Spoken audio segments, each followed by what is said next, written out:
এই কানহা ন্যাশনাল পার্কে 3টে ঢোকার গেট আছে টোটাল, একটা মুক্কি গেট, একটা খাটিয়া গেট, একটা সারহি। আমরা আছি খাটিয়া গেটের সামনে, আমাদের যে কানহা রিসর্টে আছি। আর একটা কথা বলার জন্য আহ, আমি মেনলি ভিডিওটা করছি, ছোট ভিডিওতে একটা ইনফরমেশন। এটা হচ্ছে এখানে যারা আসবেন শীতকালে অবশ্যই মাস্ক নিয়ে আসবেন। আপনার অ্যালার্জি থাকুক ধুলোতে কি ডাস্ট অ্যালার্জি না থাকুক, অবশ্যই মাস্ক নিয়ে আসবেন, প্রচণ্ড ধুলো। আর খাটিয়া গেটে আমাদের এই রিসর্ট থেকে যেতে মোটামুটি 15 মিনিট মতো সময় লাগবে, ওখান থেকে সাফারি শুরু। আর আপনারা যারা কানহা রিসর্টে থাকবেন, কানহা রিসর্টের মেন গেট থেকে বেরিয়ে ডান দিকে 10 মিনিট হাঁটলে একটা বাজার মতো আছে, সেখানে আপনারা কোল্ড ড্রিঙ্কস, কেক, বিস্কুট, জল যা চাইবেন পেয়ে যাবেন সব কিছু।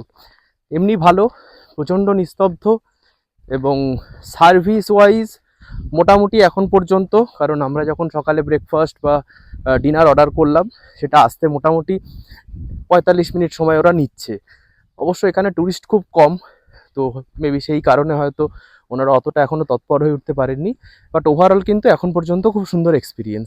আমার পেছনে যে জঙ্গলটা দেখছেন, এটা হচ্ছে কানহা রিসর্টের আন্ডারই, বাট সরি, কানহা ন্যাশনাল পার্কের আন্ডারে, বাট এটা কিন্তু মেন জঙ্গল নয়, দূরে ফেন্সিং দেওয়া আছে। তো সেই কারণেই এখানে হাঁটাচলা করতে পারেন, এবং এখানে প্রচুর জন্তু দেখতে পাবেন, বন্য জন্তু, যেমন গরু, ছাগল, শুয়োর, এসব দেখতে পাবেন।